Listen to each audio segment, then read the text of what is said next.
sesuatu terjadi. Ku percaya semua untuk kebaikanku. Bila nanti telah tiba waktumu, ku percaya kuasamu memulihkan hidupku. Waktu Tuhan pasti yang terbaik, walau kadang tak mudah dimengerti. Lewati cobaan, ku tetap percaya waktu Tuhan pasti yang terbaik.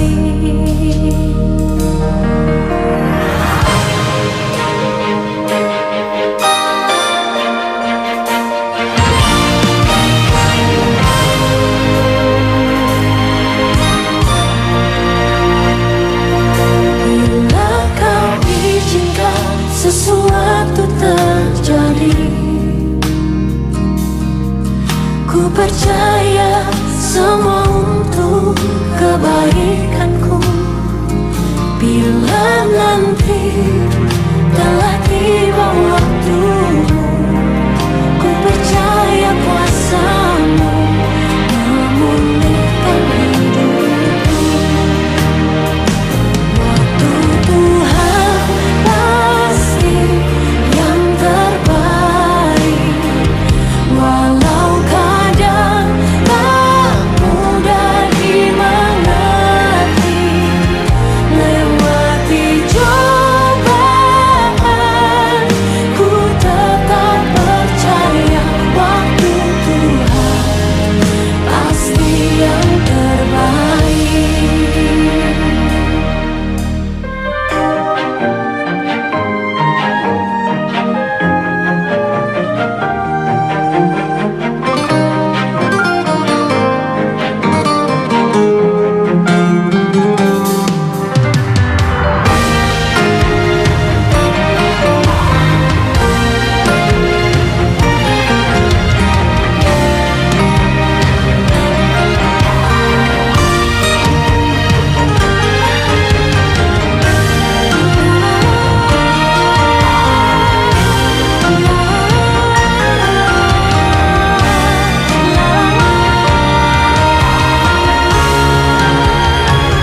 Waktu Tuhan pasti yang terbaik,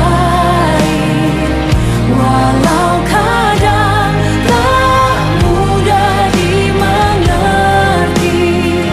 Lewati cobaan, ku tetap percaya waktu Tuhan pasti yang terbaik.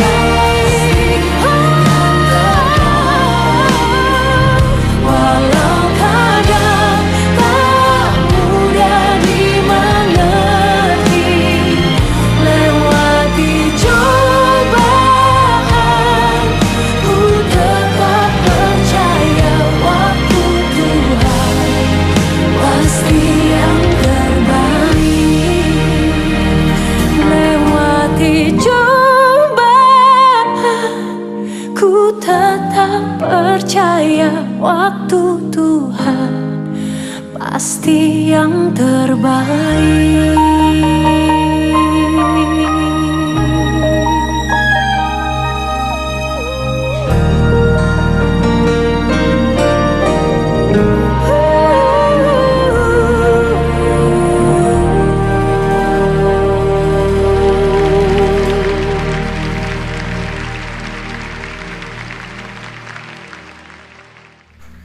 Oke, shalom saudara-saudara yang dikasih Tuhan Yesus.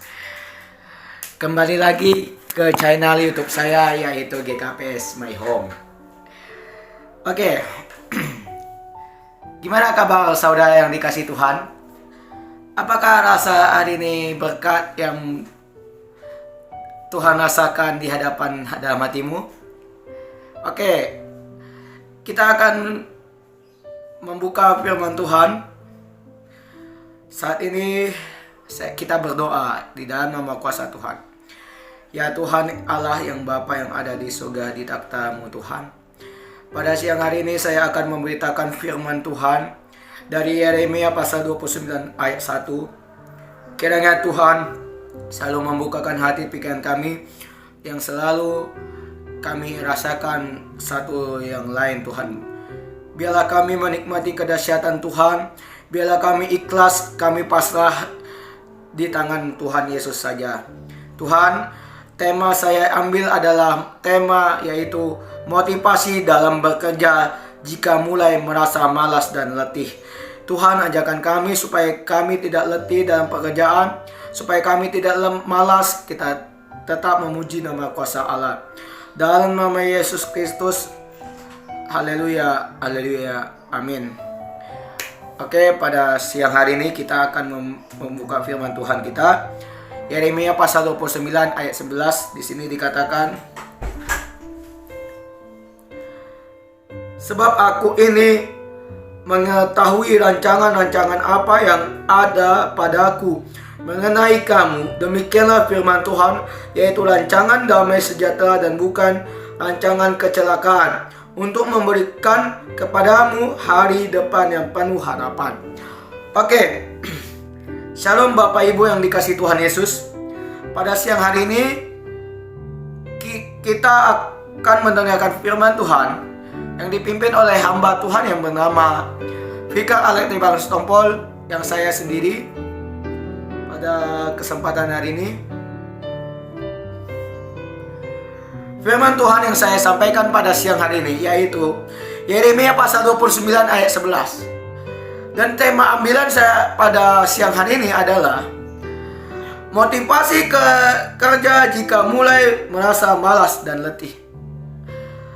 Oke, saya di sini akan berkhotbah tentang renungan firman Tuhan pada siang hari ini.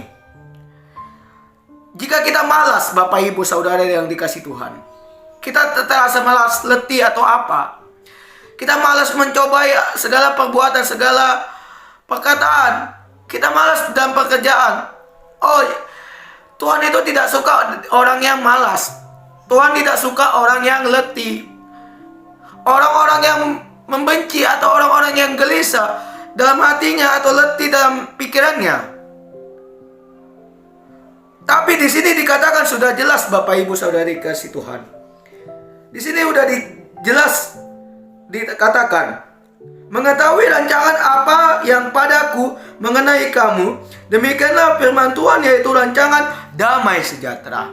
Jadi kita merasakan lesuh atau bagaimana Bapak Ibu Saudara yang dikasih Tuhan. Dan di sini dalam firman Tuhan sudah dikatakan kan, damai sejahtera firman Tuhan yang kita rasakan melalui siapa? Tuhan ya. Pengharapan melalui apa? Kasih Tuhan Yesus kan. Coba kamu rasakan 1000 cobaan, 1000 perkataan, 1000 kita lakukan dalam kehidupan kita. Apa yang kita rasakan? Pasti kita suka damai kan? Kita dalam damai sukacita kan? Kita dipenuhi roh Allah kan? Roh Kudus kan? Masa depan akan mendatangkan, masa depan akan menunggukan kita. Kalau kita sudah mempersiapkan pengharapan kasih melalui apa? Damai.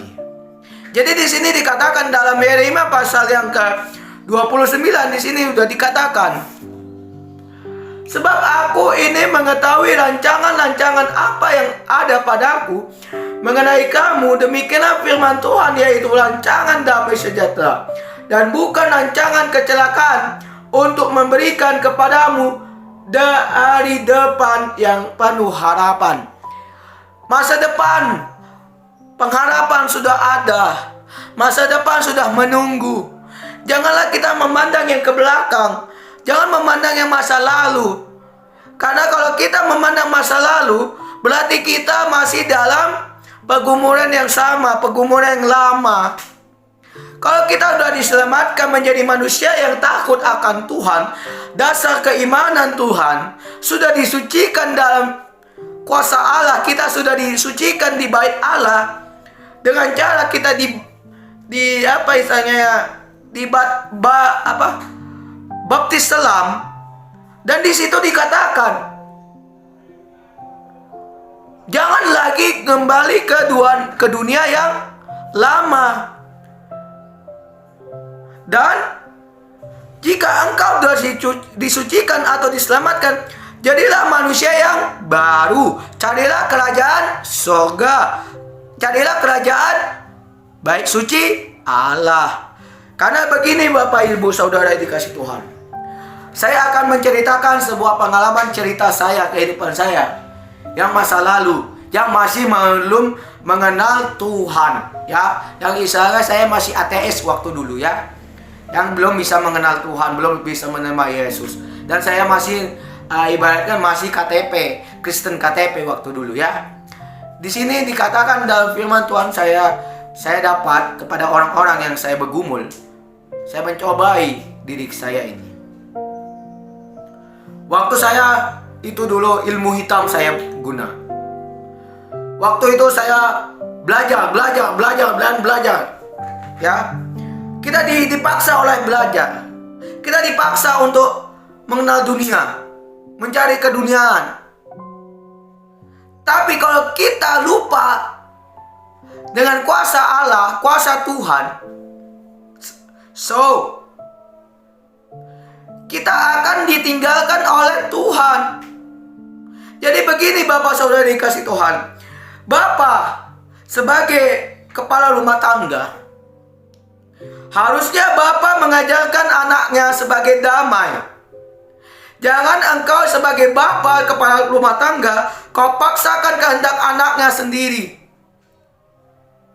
Juga mama atau ibu dalam istri atau orang tua untuk mengurus anak-anaknya. Saya beritahu kepada ibu, jangan memaksa kehendak anaknya.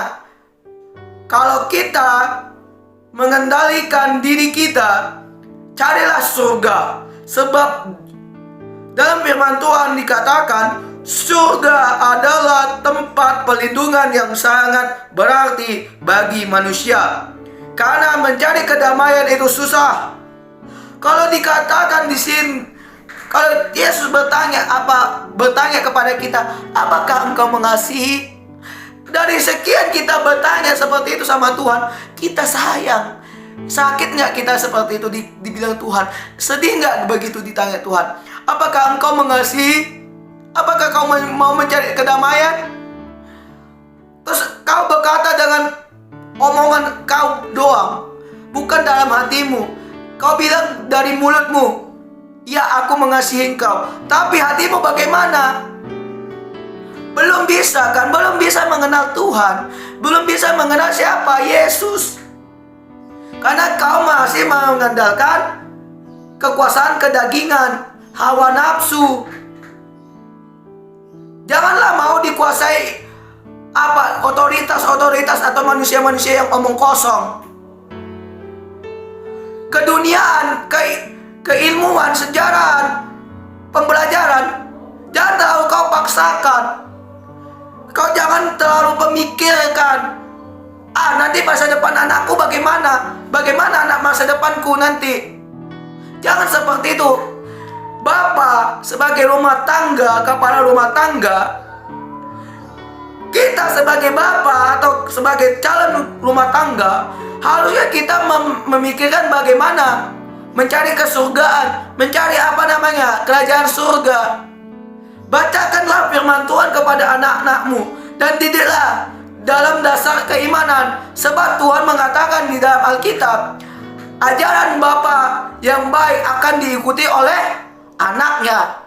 Dan jika kalau ajaran ibunya dengan secara kerohanian menghormati didikan dia sendiri, maka anaknya itu akan mengikuti ajaran ibu dan ayahnya.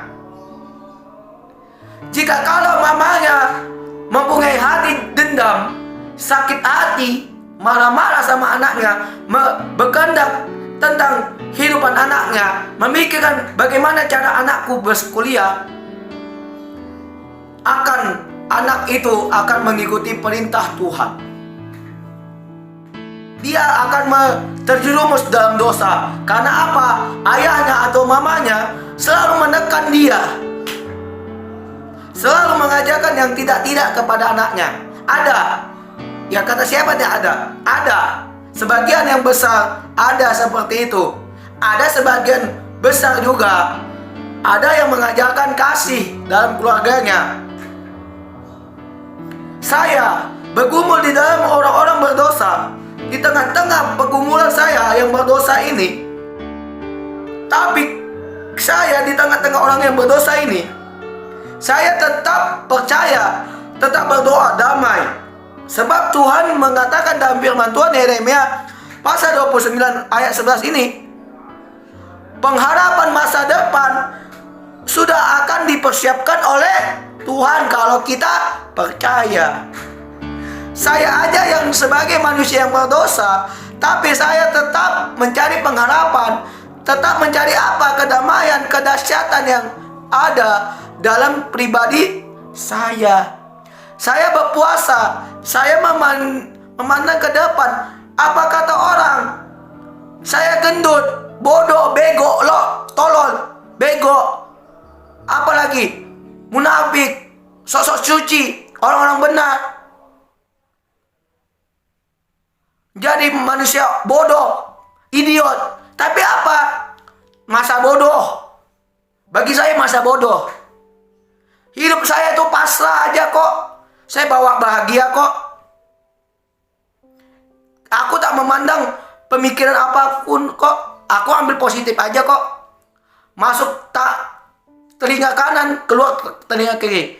Kalau untuk pengharapan, untuk Roh Kudus, untuk pengucapan yang tidak sia-sia atau lemah lembut akan saya masukin. Saya urapi. Saya tanamkan dalam hati saya. Jika kalau ajaran mama saya begitu ya membenci dengan orang, oh saya tidak bisa. Kalau saya membenci orang saya tak mau. Karena saya berdosa kalau saya benci orang, tak. Saya sekarang di tengah-tengah. Saya kembali lagi di tengah-tengah. Di tengah-tengah sekarang saya. Di tengah-tengah pergumulan orang berdosa ini.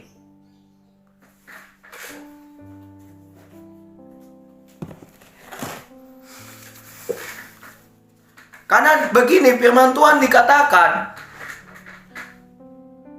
carilah kerajaan surga maka surga itu akan ada.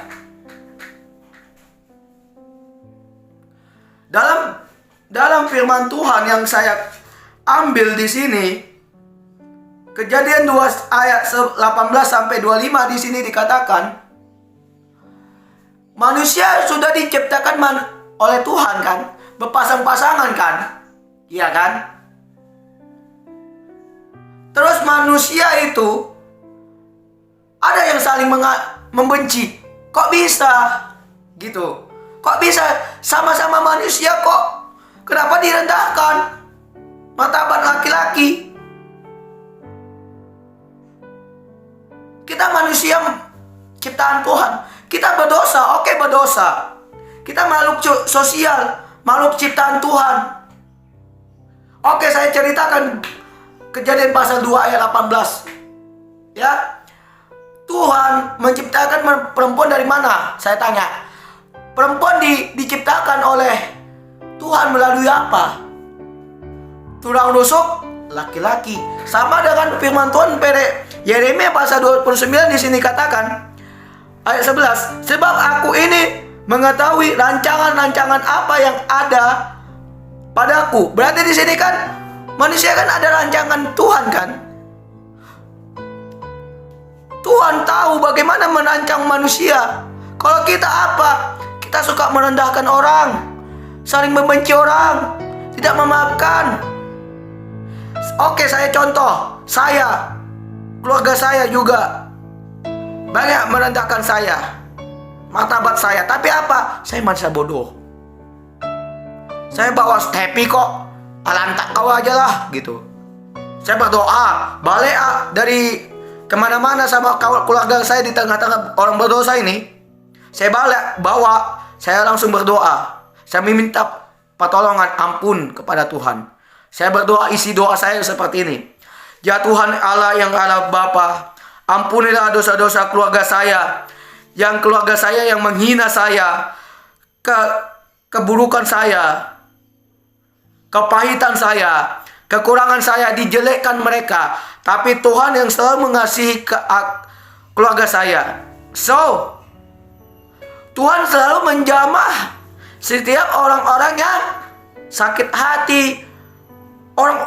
Tuhan itu tidak meninggalkan kita kok. Tuhan itu tidak meninggalkan orang-orang yang sakit hati kok. Tuhan itu memakai. Tuhan itu sekarang bekerja di hati kita yang gelisah seperti ini, Bapak, Ibu, Saudara yang dikasih Tuhan. Bapak sebagai rumah tangga, jangan lagi memikirkan bagaimana anakku kuliah, bagaimana anakku begini, bagaimana saya harus mencari uang. Tapi kalau kita menyelesaikan masalah kita dengan cara pemikiran Allah, ya, kenikmatan Allah yang kita rasakan dengan cara apa? Bacalah firman Tuhan. Bawalah dalam doa. Ajaklah mama, istri, anak, dan keluarga besarmu untuk mencari surga, mencari Tuhan. Karena pengharapan masa depan ada di tangan Tuhan. Jangan takut dah. Ngapain sih takut-takut masa depan ini, dunia ini? Dunia ini sementara kok. Ada lagunya seperti ini, saya nyanyikan ya. Hidup ini adalah kesempatan. Hidup ini untuk melayani Tuhan. Dalam lagu itu aja pun dikatakan, hidup kita cuma satu, cuma sementara.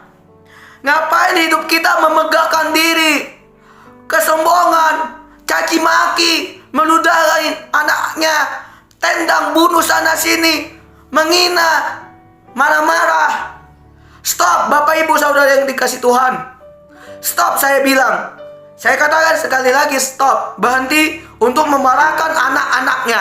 Sebab anak-anakmu itu adalah titipan Allah, titipan Yesus yang engkau jaga. Bukan kau maki, kau bukan tendang, bukan kau siksa, kau bukan bunuh, kau bukan jual anak itu.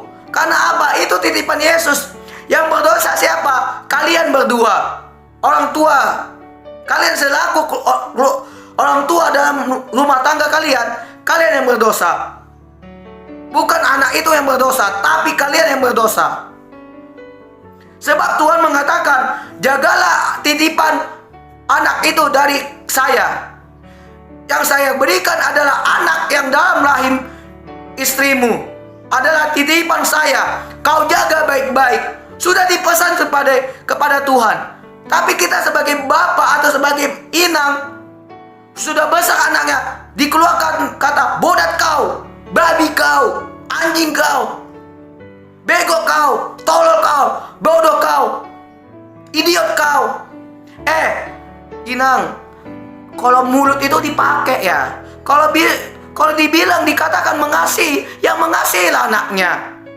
Peluk kalau dia ada salah. Jangan dikit-dikit marah, dikit-dikit emosi, dikit-dikit caci maki. Pikir dalam perkataan, perbuatan. Segala keluar mulutmu adalah harimau. Kenapa saya katakan seperti itu? Katanya Kristen. Katanya Kristen percaya Tuhan. Tapi kok ngomongnya seperti itu kok? Kenapa perkataan itu masih ada keluar kata-kata sia-sia? Saya bingung deh sama orang-orang ini. Tapi kalau saya percaya nama kuasa Tuhan, saya tetap apapun rencana Tuhan, apapun itu, Lukas pasal 1 ayat yang ke-37, di situ kita buka. Oke, kita buka firman Tuhan. Di sini dikatakan Lukas pasal 1 ayat 37.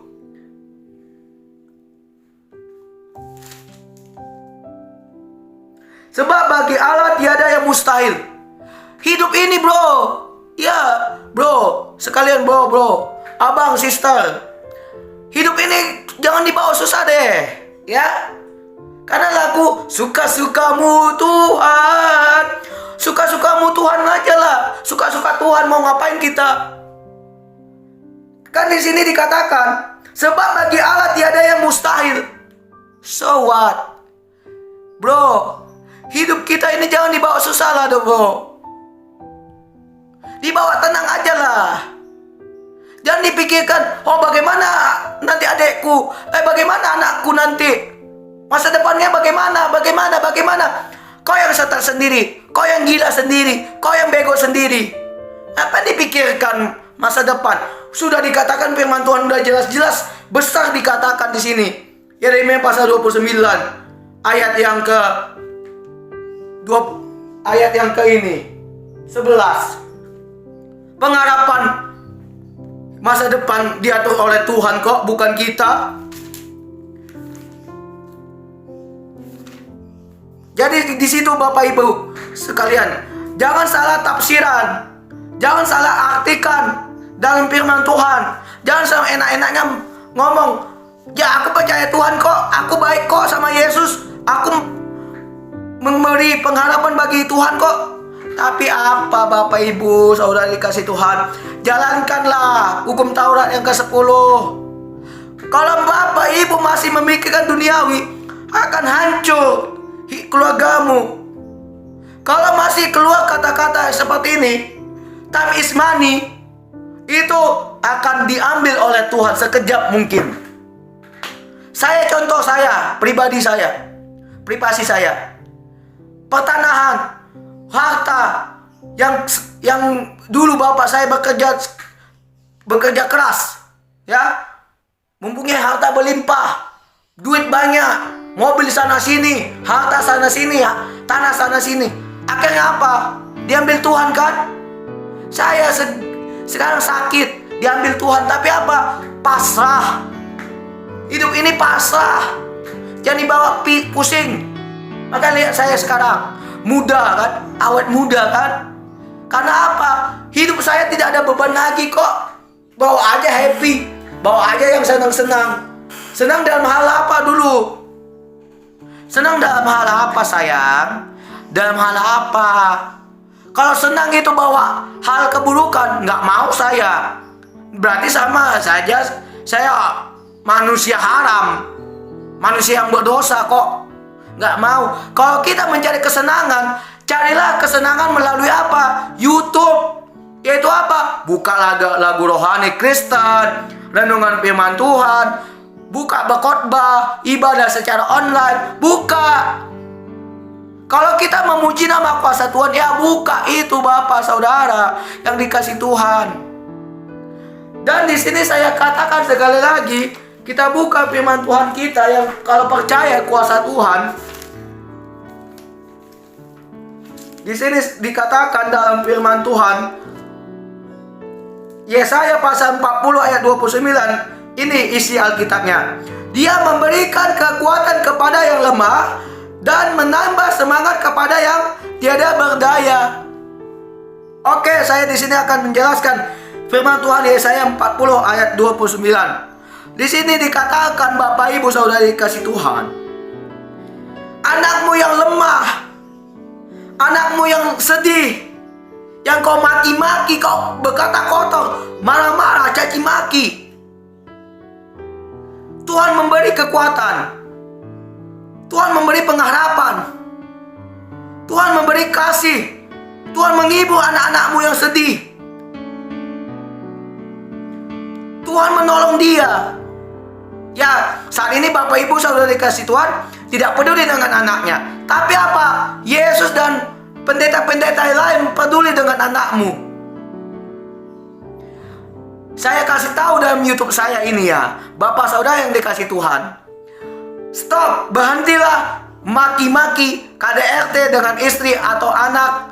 Jangan main hantam, tapi pakailah pemikiran Allah. Bertobatlah sebelum Tuhan menjemputmu. Pakailah kerajaan surga. Carilah surga, sebab surga itu kedamaian. Arti surga itu dalam perkataan, perbuatan, tindakan, kerohanian, kesifatan, hilangkan sementara. Yang memikirkan hawa nafsu, memikirkan bagaimana uang itu bertambah, bagaimana uang itu bisa saya putar balikan. Oh jangan. Kalau saya tak mau saya keluar dengan kata-kata sia-sia yang dari mulut kalian. Kalau kalian yang percaya kuasa Tuhan, hilangkan, jauhkan itu semua. Tapi kalau kita memuji nama kuasa Tuhan, ini dalam bahasa Inggrisnya, time is the God. Time is the God. Artinya, waktu adalah Tuhan. Itu, waktu adalah Tuhan. Segala pengharapan, segala rezeki kita, andalkan nama kuasa Tuhan.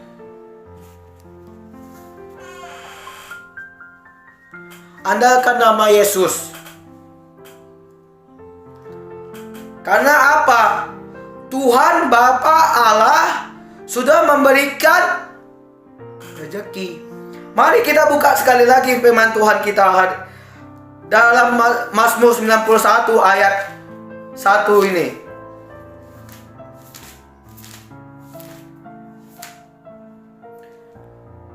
Di sini tema firman Tuhan saat ini dalam lindungan Allah. Pasal 91, Mazmur pasal 91 ayat 1. Orang yang duduk dalam lindungan yang maha tinggi dan bermalam dan dalam naungan yang maha kuasa. Ayat 2 di sini dikatakan, akan berkata kepada Tuhan, tempat perlindunganku dan kubu pertahananku, Allahku yang kupercayai. Di sini udah jelas-jelas Mazmur 91 ayat 1 sampai 2 ini sudah jelas dikatakan. Apa artinya? Tuhan sudah menyiapkan apa? Tempat perlindungan bagi kita yang dalam permasalahan keluarga, permasalahan hidup kita. So what, Tuhan? Kamu harusnya bertanya, Tuhan, kenapa hati saya gelisah? Tuhan, bagaimana ini? Kau tanyakan kepada Tuhan, bukan kau tanya sama manusia. Jangan kau tanyakan sama ilmu kegelapan, dukun, jangan kau tanya. Tapi kalau kau dalam permasalahan dalam hidupmu, selalu tanya di dalam hatimu, kepada siapa? Yang atas, Tuhan. Kau tanyakan sama Tuhan. Seperti ini, kau harus tanya sama Tuhan. Tuhan, anakku mau kuliah, Tuhan. Bagaimana caranya, Tuhan? Pasti Tuhan mengatakan seperti ini, ya berdoalah, memintalah kepadaku, memintalah pertolonganku. Udah dikatakan seperti itu. Tapi apa? Kita sebagai manusia belum bisa melakukan itu kan? Belum bisa berdoa kan? Belum bisa kita membacakan firman Tuhan kan? Kita masih berpesta pora, mabuk-mabuk. Bagaimana jual tanah sana sini, mengurus penipuan begini-gini. Tapi apa? Segala sesuatu yang kita lakukan hanya menggunakan ilmu hitam. Meminta curhat sama manusia, bukan curhat kepada Tuhan. Pribadi saya, mama saya, dia tidak berdoa. Dia tidak meminta pertolongan Tuhan. Segala pekerjaannya tidak diserahkan hidupnya dalam tangan Tuhan. Tapi apa? Dia malah mencari orang yang salah jalan, orang yang belum mengenal Tuhan. Di situ dia tukar pikiran sama orang-orang yang belum mengenal Tuhan. Belum percaya. Dia masih curhat kepada manusia, kepada orang-orang yang belum mengenal Tuhan. Dia ada di Tanjung Pinang, tapi saya tidak bisa mengenali. Saya belum kasih tahu siapa orangnya, karena dia orang Tanjung Pinang. Dia datang ke rumah. Dia mengajarkan saya untuk kebencian. Dia mengajarkan saya untuk amarah. Orang-orang seperti itu akan dihancurkan oleh Tuhan. Orang yang membenci kita, orang yang tidak suka dengan Tuhan, akan dibenci, akan dirusain oleh Tuhan. Kehidupannya akan dimiskinkan, akan tidak diberkati oleh orang-orang seperti itu. Kalau kita yang mengenal Tuhan, orang yang percaya kuasa Tuhan, kita diberkati, kita diurapi. Ajak mama bapamu untuk apa? Melayani Tuhan, berdoa. Beranikanlah dirimu. Untuk apa? Untuk berdoa. Pada saat ini Tuhan mengajak, Tuhan mengundang, Tuhan mengobrol kepada kalian. Bukan saya mengobrol, tapi Tuhan yang mengobrol sama kalian. Dan cara apa? Berdoa. Berdoa, ya. Berdoa. Bukanlah kau bercuat kepada manusia, bro. Kalau kita lemah, dunia akan menguasai kau. Kalau misalnya hidupmu percaya Yesus, maka dunia ini akan tunduk samamu. Dunia ini akan mencarimu. Kalau kita tegas, kita tegak. Untuk apa melayani Tuhan? Hidup kita sementara kok, bukan yang lama-lama. Harta, keluarga, istri, anak, itu semua ditinggalkan, itu semua titipan Tuhan. Sementara kok di dunia, kenikmatan dunia ini. Ngapain dipikirkan, bro? Pikirkanlah masa depanmu. Pikirkanlah untuk bagaimana cara ke surga. Menghilangkan pikiranmu. Dengan cara apa? Berdoa, Bapak Ibu. Bunyikanlah lagu rohani. Jika kau gelisah badanmu, gelisah pikiranmu, ya berdoa. Nyanyikanlah lagu rohani.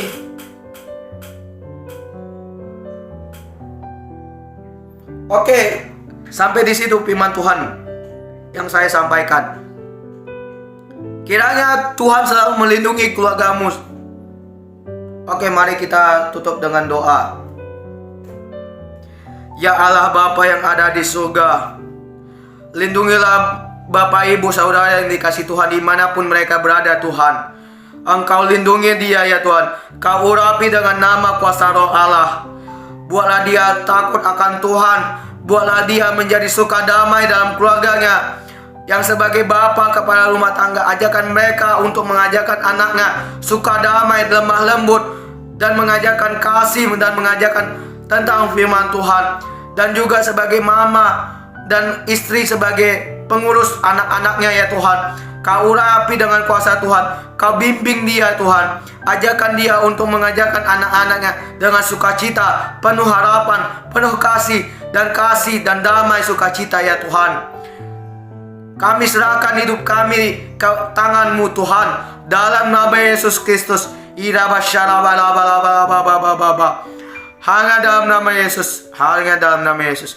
Shalom, Tuhan Yesus memberkati. Amin.